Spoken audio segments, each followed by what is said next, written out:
Welcome to a demonstration of AgenticWebQA.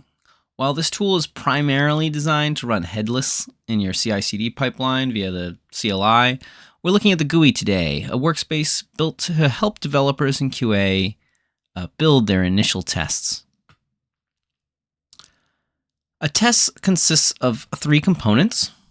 There is the prompt, the success criteria, and the run configuration. Notice that the prompt is written in plain, natural language. You don't need to worry about a rigid syntax here. You can use bullets or numbered steps or standard paragraphs to explain to the LLM exactly what needs to be done. To ensure the test is valid, we set success criteria. AgenticWebQA currently supports 4 types of success criteria. There's URL matching, specific element selectors, presence of text on the page, or even a visual LLM confirmation. Let's go ahead and run this test. You'll see logs show on the right as the test starts to kick in.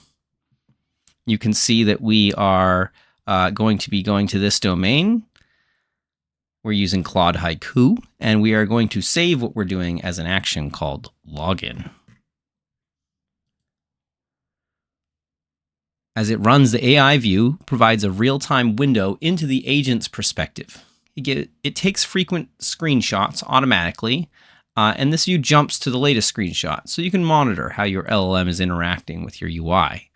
And then, of course, you can click around to jump to different points.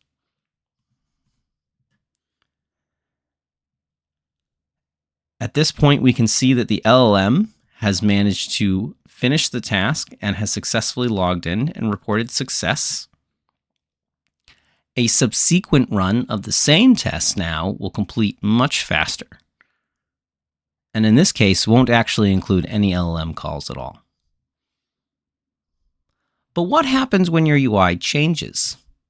I'll simulate a common failure by intentionally breaking a selector.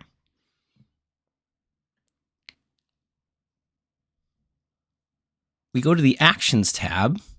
We can see the saved actions that we record from the tests that we run. Here is the login action. I'm going to change this password selector name so that it is no longer valid. Now let's run the test again.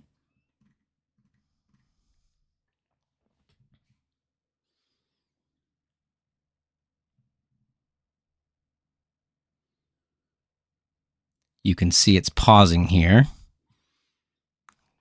attempting to find that selector. The tool realizes that it's stuck. Instead of failing, it falls back to the LLM. It reevaluates the page, finds the correct element despite the change, and rewrites the action on the fly.